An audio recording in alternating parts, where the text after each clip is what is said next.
have gathered here that we may hear you speak. Let your will be done. Shalom, shalom, shalom, peuple des dieux. Partout où vous nous retrouvez, vous nous suivez, nous vous saluons au nom de notre Seigneur Jésus-Christ. Et nous bénissons Dieu pour sa faveur, l'opportunité qu'il nous accorde encore dans notre grande émission, mais les Bible Speak en français, que la Bible parle. Et c'est une émission où nous sommes en train de promouvoir la parole de Dieu. Et nous sommes en train de partager sur un thème, comment révéler votre potentiel et atteindre les objectifs de la vie. Alors, c'est dans la première séance, on a eu à expliquer, à introduire ces messages que dans la vie de tout le monde, il y a des dons et il y a des dons innés et il y a des talents inexplorés. Et à cause de ces talents et de ces dons, cela rend l'homme unique dans la vie. Tu n'es pas une pièce de rechange, tu n'es pas une photocopie, mais tu es une personne unique devant Dieu à cause de tes talents inexplorés, à cause des dons innés qui est en vous. Alors, je vais d'abord prier avant de parler sur le deuxième principe qui est la continuité de notre message qu'on avait déjà commencé.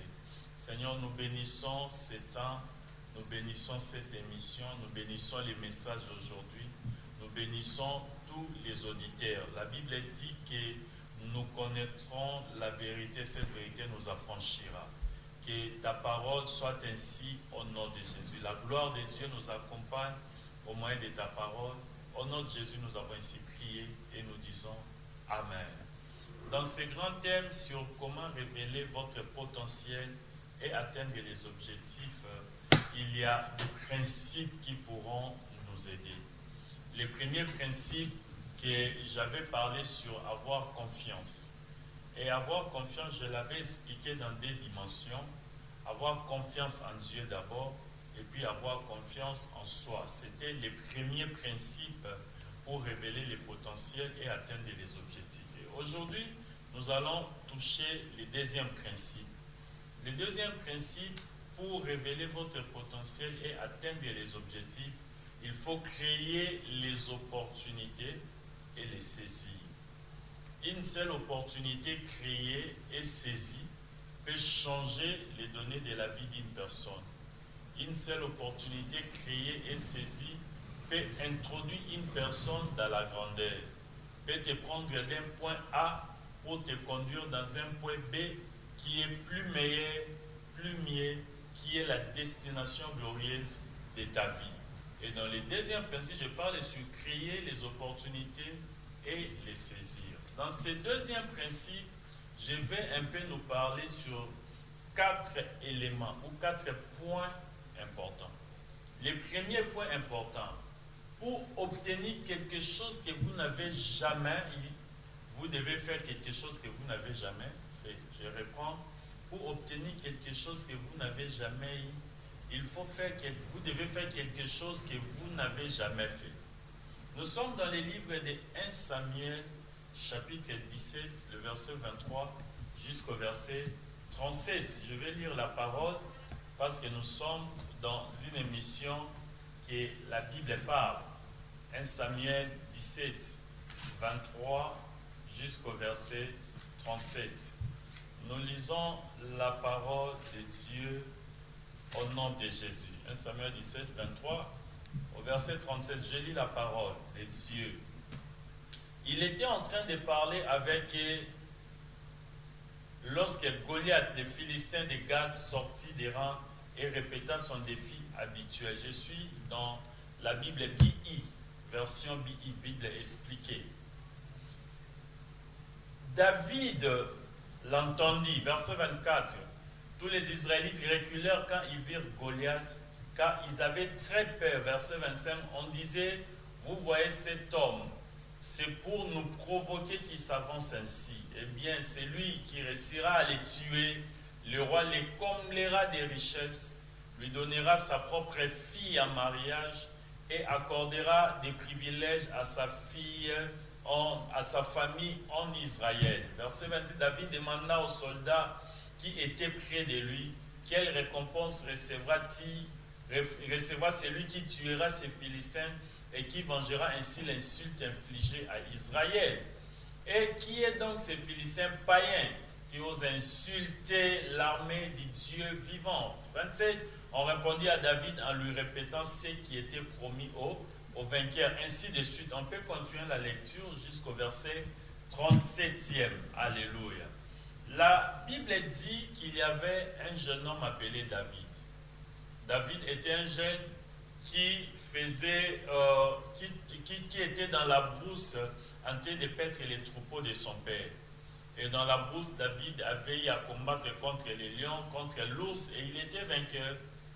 Et à ce temps-là, Israël était en pleine bataille avec les peuples des Philistins. Et la Bible dit que dans les champs de bataille, il y avait un géant du camp des Philistins, son nom c'était Goliath. Et ce Goliath était l'héros des Philistins. Il menaçait Israël. Pendant 40 jours et 40 nuits, il a lancé défi contre Israël. Il n'y avait personne qui était capable de se tenir. Mais un jour, David arrive dans leur maison et son père Isaïe dit à David, va dans les champs de bataille pour voir tes frères et apporte-les à manger. Et tu seras informé des nouvelles qui se passent là-bas pour me l'amener. David est allé en mission pour voir ses frères dans les champs de bataille. Arrivé là-bas, il retrouve qu'il y avait un Philistin géant Goliath qui insultait les dieux d'Israël. Et David a posé la question, qu'est-ce qu'on donnera à celui qui tuera ces Philistins, cet incirconcis qui insulte les dieux d'Israël? On a dit, oh écoute, il y a les bénéfices que le roi a disposés. Celui qui va tuer ces Philistins, il deviendra le gendre du roi. Sa famille sera acquittée des impôts et il sera aussi comblé de richesses. David a écouté, il était content. Or, dans la vie de David, quand il était dans la brousse, la Bible a parlé de David qui a tué les lions. David a tué l'ours. En d'autres termes, il a combattu contre les lions et les loups. Et l'ours, il était vainqueur. Mais la Bible n'a pas dit que David avait combattu contre un être humain. Et en ces jours-là, David comprit qu'il y a des choses qui me manquent. Il y a des choses que je n'ai jamais eues dans la vie. Et il y a des choses que ma famille n'a jamais eues dans la vie. Quelles sont ces choses-là? La richesse du roi. Quelles sont ces choses-là? Devenir le gendre du roi. Quelles sont ces choses-là? Être acquitté des impôts. C'était des choses que David n'avait jamais eues dans sa vie. Mais pour être en possession, entrer en possession de ces histoires-là, David devait faire quelque chose qu'il n'avait jamais fait dans sa vie. Qu'est-ce que David devait faire? Il devait combattre contre un être humain. Lui qui était habitué de combattre contre les lions, contre l'ours, mais cette fois-ci, il doit combattre contre un être humain. David a fait ce qu'il n'a jamais fait dans sa vie. Il a combattu contre Goliath, il est sorti vainqueur. Et écoutez, à la suite, les femmes pouvaient chanter que Saül a tué ses 1000, David a tué ses 10 000. David était bénéficiaire de la richesse, était bénéficiaire. Et sa famille était acquittée des impôts. Il y a eu la gloire, il y a eu la renommée. Pourquoi? Parce que David a fait ce qu'il n'a jamais fait dans sa vie. Et il a obtenu les résultats qu'il n'avait jamais obtenus dans sa vie.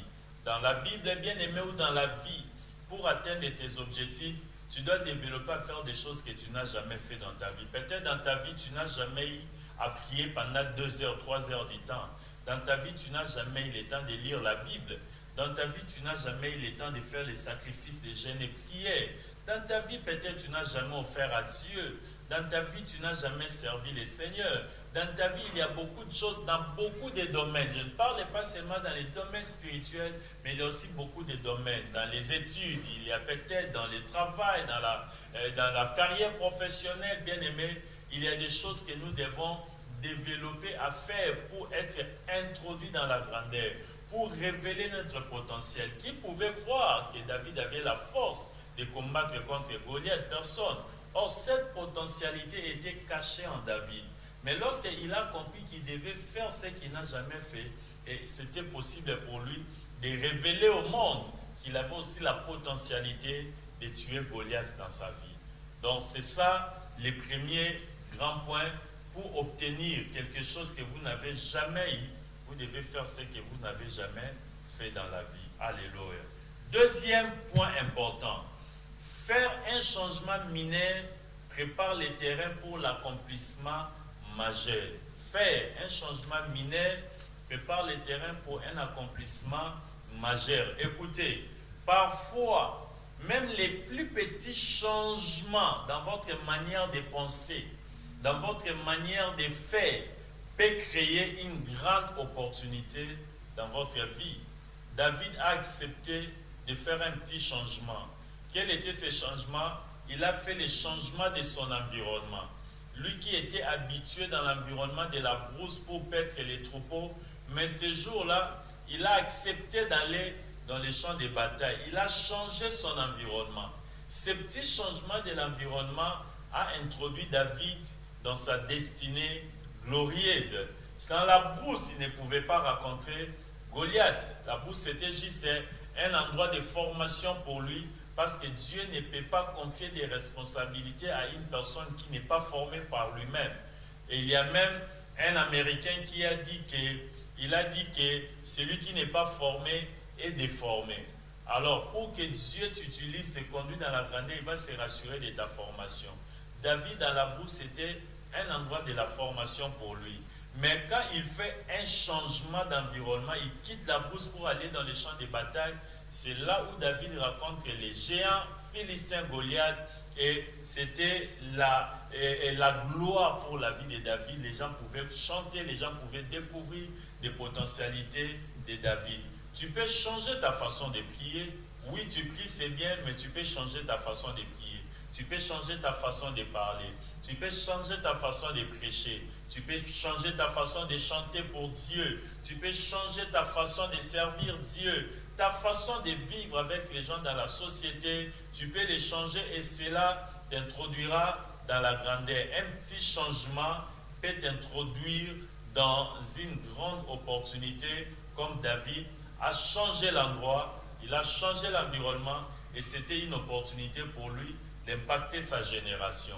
Accepte même les petits changements de ton comportement, de ta façon de vivre, de ta façon de parler, de ta façon de réfléchir, ta façon de voir des choses. Cela peut créer les opportunités dans ta vie.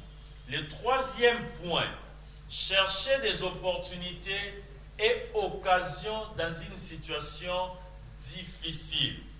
C'est-à-dire, même quand des choses ne marchent pas, quand tu te retrouves dans des temps compliqués, dans les temps difficiles, tu peux créer les opportunités, tu peux chercher une opportunité, tu peux occasionner une opportunité, même dans les situations difficiles. Nous sommes toujours dans notre passage clé, 1 Samuel chapitre 17, verset 31 jusqu'au verset 37. À chaque fois que Goliath sortait à la contre d'Israël, les gens fuyaient parce qu'ils voyaient que Goliath était un ennemi. Il était un guerrier qui avait la mission de les défier, de renverser Israël. Et Shama voyait Goliath un ennemi. Le roi Saül connaissait que Goliath était un ennemi. Mais écoutez, quand Goliath sortait tant qu'un ennemi, David, lui, n'a pas vu un ennemi. Mais David a posé la question, qu'est-ce qu'on donnera à celui qui tuera cet incirconcis? On a dit, il deviendra le gendre du roi, il sera rempli de richesses et sa famille sera acquittée des impôts. Et David a changé sa façon de voir des choses. C'est comme ça, dans le deuxième élément, j'ai parlé du changement. David a changé sa façon de voir des choses. David n'a pas vu encore Goliath comme étant un ennemi, mais il voit maintenant Goliath comme étant une opportunité pour lui d'impacter sa génération. Il voit Goliath comme étant une opportunité pour lui de faire un nom, d'atteindre les objectifs de sa vie. Il avait la promesse qu'il allait devenir le roi d'Israël. Mais cette promesse devait s'accomplir dans les chemins de tuer Goliath pour entrer dans le palais royal comme étant le gendre du roi, apprendre les comportements royaux.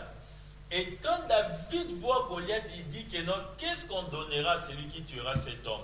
Et il voit directement Goliath comme étant une opportunité, pendant que les gens voyaient Goliath un ennemi. Laisse-moi te dire, dans tes situations difficiles, tu peux voir qu'il y a une opportunité cachée à l'intérieur pour toi de sortir avec un témoignage.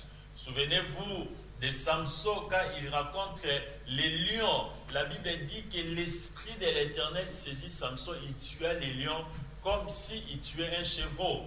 Et au retour, Samson est allé voir le corps du lion, il retrouve les miels et il retrouve les miels à l'intérieur. Dans les ventres du lion, on ne peut jamais trouver les miels parce que les lions ne mangent pas les miels. Mais quand Salomon a vu les miels, si vous réveillez Samson aujourd'hui, Samson, il vous dira que moi j'avais tué le lion et dans son ventre j'avais retrouvé les miels. C'est-à-dire dans les temps difficiles, mais Samson saisi par l'Esprit de Dieu, il est sorti avec un témoignage. Écoutez bien, mais peu importe les temps difficiles, peu importe les mondes bouleversés, des choses ne marchent pas dans ta vie, mais derrière toutes tes difficultés, si tu regardes bien avec les yeux de la foi, tu verras qu'il y a un témoignage caché à l'intérieur. Tu verras qu'il y a une opportunité pour toi de t'en sortir pour la gloire du Seigneur. Vois les opportunités là où les autres ne les voient pas. Vois les opportunités même dans tes temps difficiles quand des choses ne marchent pas. Vois bien avec les yeux de la foi, il y a une opportunité pour te conduire dans ta destinée glorieuse. Et le dernier point pour aujourd'hui, dans notre deuxième principe, retirez quelque chose de votre vie qui ne vous sert pas pour faire de la place pour quelque chose de mieux et de nouveau. Dans ta vie, il y a des choses qui ne te servent à rien. Et ces choses-là sont en train de combler l'espace de ta vie. Mais dans la vie, si tu veux exceller, tu veux impacter, tu veux atteindre tes objectifs, il faut retirer des choses inutiles de ta vie. Il faut soutirer des choses qui ne te servent pas pour laisser de l'espace dans ta vie, des choses qui sont importantes pour t'aider dans la vie à atteindre tes objectifs et à impacter ta génération. Je peux donner quelques exemples des choses qui ne te servent à rien. La calomnie ne te sert pas. Les péchés ne te servent à rien. La haine dans ton cœur comble l'espace pour rien. Or, la haine ne te servira à rien. Bien aimé, il y a des choses qui ne sont pas importantes dans la vie, mais nous sommes en train de garder ces choses-là dans nos vies. Et ça occupe beaucoup de l'espace et ça devient difficile pour nous d'avoir des espaces vides pour ajouter des choses importantes. Bien aimé, dans ta vie, il faut qu'il y ait toujours un espace vide qui sera rempli de choses importantes qui pourront t'aider à réaliser les potentiels, à réaliser les projets de ta vie, à atteindre tes objectifs et à révéler votre potentiel. Vérifie ta vie. Quelles sont des choses qui ne te servent à rien? Commence à détacher ces choses-là. Commence à retirer ces choses-là. Retire la calomnie de ta vie. Retire la haine. Retire la jalousie. Retire la cupidité. Retire la rébellion dans ta vie. Ça ne te servira à rien. Retire la bassesse. Retire l'ignorance dans ta vie. Retire ces choses-là. Même Salomon dit que quand on poursuit des choses vaines, cela peut nous créer des choses dans la vie et on devient pauvre. Un pauvre, c'est celui qui poursuit des choses vaines, selon Proverbe. Alors, il y a des choses vaines, des choses qui ne sont pas importantes. Retire ces choses-là, laisse de l'espace dans ta vie pour des choses importantes. Cela t'aidera à créer les opportunités, à les saisir et cela t'aidera encore à révéler votre potentiel et à atteindre les objectifs de ta vie. Que le Seigneur vous bénisse. C'était le deuxième principe qu'on devait partager. Que le Seigneur vous bénisse. Seigneur, merci pour les messages d'aujourd'hui. Bénis ces peuples. Tu leur as envoyé ta parole et ta parole est guérie. Que cette parole impacte la vie de tout et chacun. Au nom de Jésus, nous avons ici prié et nous disons Amen. Que le Seigneur vous bénisse. Ne manquez pas de vous abonner dans notre chaîne Débat Speak TV, que la Bible parle, là où nous sommes en train de promouvoir la parole, comme le thème de l'émission dit que la Bible parle. Nous sommes en train de promouvoir la parole. Abonnez-vous, partagez nos données et permettez aux autres personnes de s'abonner et le Seigneur ne manquera pas à vous bénir. Que le Seigneur vous bénisse. Nous allons nous retrouver dans nos prochaines émissions. Merci.